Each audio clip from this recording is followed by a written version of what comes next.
अवांजी समातुन ताईं radio voice of Sindh London. Sindhi नौजवाननि जो मुस्तक़बिल कराची ऐं पीपी जो किरदार जे उनवान हेठि मोहसिन जोयो लिखे थो।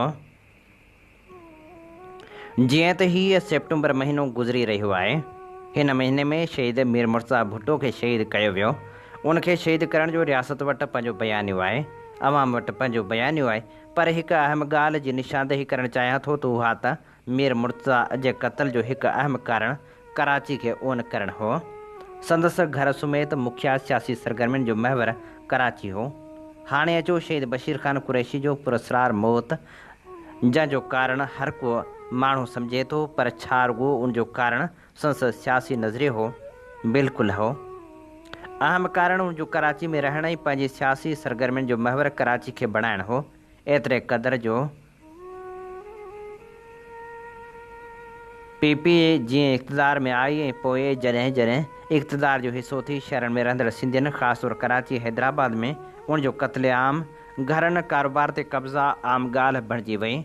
उनजे बावजूदि मुशरफ जे दौर में जॾहिं कराची खे अण ऐलानियल सिंध खां धार करे MQM जी प्लेट में केक जियां टुकड़ो रखी पेश कयो वियो, तॾहिं 2007 में शहीद मोहतरमा बेनज़ीर भुट्टो कराची जे एयरपोर्ट ते लथी ऐं समूरी कराची में लखें सिंधी गॾु थिया। तॾहिं उर्दू मीडिया कामरान ख़ान जा रांभाट सभिनी खे यादि आहिनि।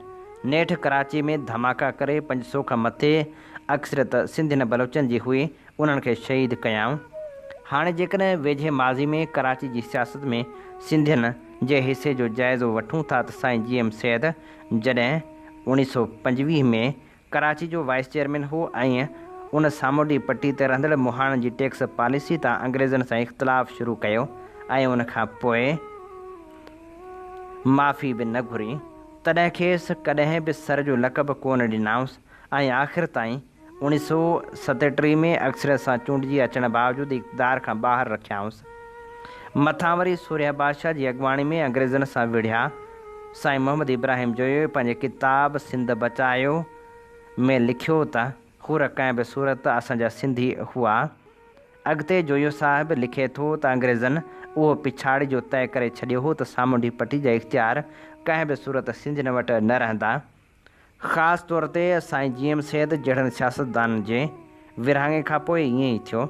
जेका क़ौम कुदरत, फितरत, इंसानी शऊर, कल्चर, तहज़ीब, ॿोली, जाग्राफ़ी हज़ारें वरिया सदियूं इर्तिक़ा जा मरहला तइ करे वजूद में आई, क़ौम कंहिं बेवकूफ़ जे जुड़तो ख़्याल ते हिकु राति में नाहे वजूद में ईंदी। 47 में सिंधी क़ौम जो कराची समेत शहरनि में रहंदड़ सिंधी हिंदू शऊर क़ौम जो मेजालो ऐं मुआशी करंगो हुआ। मग़ज़ खां सवाइ जिस्म कहिड़े कम जो? क़ौम जो मग़ज़ त 47 में ज़बरदस्ती जलावतन कयो वियो। पहिरें मरहले में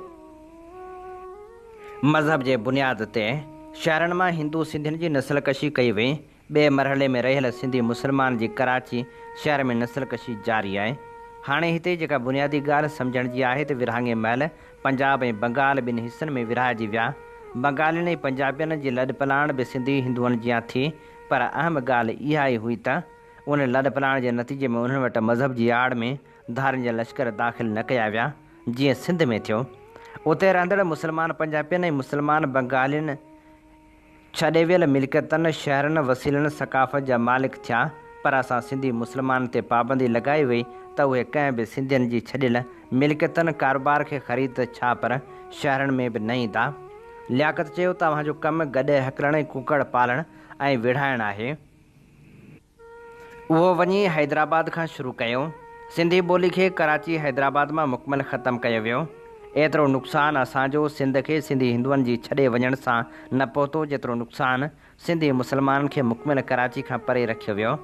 जेके इदारा माण्हू हुआ उहे बि ख़तमु करे कराची खे 70 ताईं मर्कज़ हवाले कयो वियो। 70 खां पोइ जीअं पीपल्स पार्टी जी हुकूमत आई, मुहाजिरनि जेका 47 खां 70 ताईं कराची ते हुकूमत कई, अयाशूं मज़ा वरिता। उन्हनि खे लॻो त हाणे उहे उन वक़्तु अरबनि जूं अयाशूं मरातूं नौकरियूं ख़तमु थींदियूं। ईअं बिल्कुलु बि न हो। रुॻो 72 में ॾहिसर सरदार मुमताज़ भुट्टो सिंधी ॿोली जो बिल पेश कयो त उर्दू सां गॾु सिंधी में सरकारी लिखत पढ़त करे सघिजे थी। मुहाजिरनि वॾनि संगतियुनि जी मदद सां सिंध में मतिलबु कराची हैदराबाद में बहानो बणाए खूनरेज़ी शुरू कई। असांजो घर तिलक चाढ़ी कैफ़े जबिस होटल जे मथां हो। घर जा सभु सामान कढी रोड ते बाहि ॾिनी वई। ईअं इहो सिलसिलो पीपी जी हर हुकूमत में सिंधियुनि खे शहीद करणु, मिल्कियतनि ते कब्ज़ा आम ॻाल्हि बणिजी वई। जॾहिं बि पीपी इक़्तिदार में आई, कराची हैदराबाद में रहंदड़ सिंधी नींदड़का थी क़तल थींदा रहिया।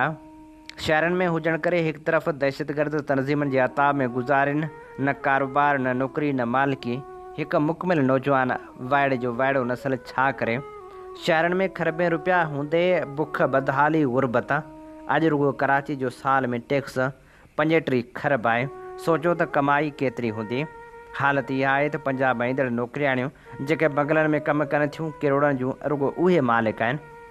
असांजे इक़्तिदारी ऐं उनखां ॿाहिरि क़ौमी वफ़ाक़ी सियासतदाननि वटि कराची जेको सिंधियुनि जो शहरु आहे, जंहिंमां सॼी दुनिया जा धारिया पनाह गिर हर गरो गंजो फ़ाइदो खणे थो, को ठोस हल आहे। रुगो नथा खणी सघनि त अॼु बि 47 वारी सूरत हाल आहे त आम सिंधी मुस्लमाननि खे न कराची जे कारोबार में, न निजी या सरकारी नौकरियुनि में हिसो नथो मिले।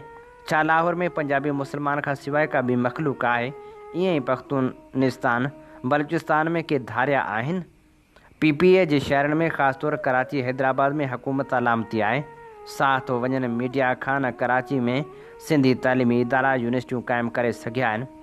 सिंधी इलाइक़नि जी हालत तबाह बर्बाद, का बि सिंधियुनि जी मालिकी न आहे। पंहिंजे ई वतन में ॾींहं राति कराची में पिया दड़का ऐं दाबा खायूं। हाणे जॾहिं सिंधियुनि ख़ासि तौर ते नौजवाननि जी ॻाल्हि थी अचे, उन्हनि खे कराची में रोज़गार, तइलीमी सहूलियतूं उन्हनि खे अर्बनाइज़ड न कंदा, उहे अॻिते कीअं वधंदा? अमन अमान जी सूरत हाल इहा आहे त घटी घटी में दहशतगर्द आज़ादी सां रहनि था। सिंधी क़ौम तेसि ताईं तरक़ी न करे सघंदी जेसि ताईं उहे पंहिंजनि शहरनि मां फ़ाइदो न खणंदा, बजाए शहरनि तां हथ खणण जे। हीअ असीं अवां जी ख़िदमत में पेश करे रहिया हुआसीं मोहसिन जोए जो लिखियल ख़ूबसूरत लेख। अवां जी समातुनि ताईं radio voice of Sindh London